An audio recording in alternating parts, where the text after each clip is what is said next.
స్కూల్లో 3rd class చదువుతున్న రాహుల్ని teacher పిలిచి టీసీతో పాటు ఓ లెటర్ కూడా ఇచ్చి ఇంటికి పంపించేసింది. ఆ లెటర్ తీసుకొచ్చి వాళ్ళమ్మకి ఇచ్చేశాడు. అది చదివిన వాళ్ళమ్మకు కన్నీళ్లు ఆగలేకపోయాయి. ఎందుకమ్మా ఏడుస్తున్నావు అన్నాడు రాహుల్.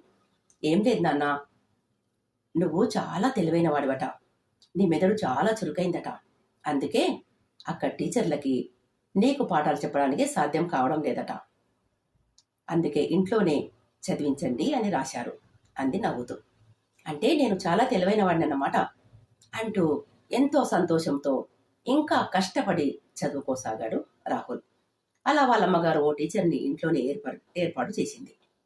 ఆ తర్వాత కష్టపడి చదివి పెద్దయ్యాక ఓ గొప్ప సైంటిస్ట్ అయ్యాడు రాహుల్. ఇక కొన్నేళ్లకి వాళ్ళమ్మ చనిపోయింది. చాలా కాలానికి వాళ్ళ సొంత ఊరు వెళ్ళాడు రాహుల్. అక్కడ తన తల్లి తాను నివసించిన పాత ఇంట్లోకి వెళ్ళాడు. అక్కడ ఓ టేబుల్ పైన పాత లెటర్ కనిపించింది. ఏమిటానే చూశాడు. అది చిన్నప్పుడు టీచర్ ఇచ్చిన లెటర్. అది ఓపెన్ చేశాడు. అందులో చదివేసరికి ఒక్కసారిగా షాక్ అయ్యాడు రాహుల్. గట్టిగా ఏడ్చేశాడు. అందులో ఇలా ఉంది: మీ అబ్బాయి మెదడు పనిచేయడం లేదు, ఏదైనా పెద్ద డాక్టర్కు చూపించండి. ఎందుకంటే ఇక్కడ మేము ఎన్ని పాఠాలు చెప్పినా ఎన్ని మాట్లాడినా ఏదో ఆలోచిస్తూ ఎక్కడో పరధ్యానంగా ఉంటాడు.